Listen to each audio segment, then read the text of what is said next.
शरद जोशी जो एक बड़े व्यंग्यकार थे, कवि थे, उनका एक आलेख या एक व्यंग्य जो उन्होंने कांग्रेस पर लिखा था, मैं आपको सुना रहा हूं और ये वर्तमान भाजपा पर पूरी तरह सटीक बैठता है।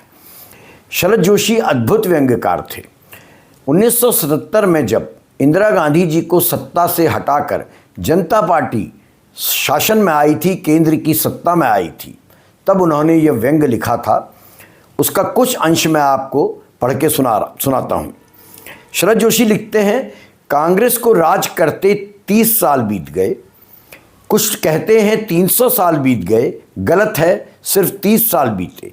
इन 30 सालों में कभी देश आगे बढ़ा, कभी कांग्रेस आगे बढ़ी, कभी दोनों आगे बढ़ गए, कभी दोनों ही नहीं बढ़ पाए। फिर यूं हुआ कि देश आगे बढ़ गया और कांग्रेस पीछे रह गई। 30 सालों की ये यात्रा कांग्रेस की महायात्रा है। वह खादी भंडार से आरंभ हुई और सचिवालय पर समाप्त हो गई। पूरे 30 साल तक कांग्रेस हमारे देश में तंबू की तरह तनी रही, गुब्बारे की तरह फैली रही, हवा की तरह सनसनाती रही, बर्फ सी जमी रही। पूरे 30 साल तक कांग्रेस ने देश में इतिहास बनाया। उसे सरकारी कर्मचारियों ने लिखा और विधानसभा के सदस्यों ने पढ़ा। पोस्टरों, किताबों, सिनेमा की स्लाइडों, गरज यह कि देश के जर्रे जर्रे पर कांग्रेस का नाम लिखा रहा। रेडियो, टीवी, डॉक्यूमेंट्री, सरकारी बैठकों और सम्मेलनों में गरज यह कि 10 दिशाओं में एक ही गूंज थी और वह कांग्रेस की थी। कांग्रेस हमारी आदत बन गई, कभी न छूटने वाली बुरी आदत। हम सब यहाँ वहाँ से दिल, दिमाग और तौंत से कांग्रेसी होने लगे। इन 30 सालों में हर भारतवासी के अंदर कांग्रेस गैस्ट्रिक ट्रबल की तरह समा गई। अब आप इस कथन को भाजपा के साथ जोड़ के देखिए।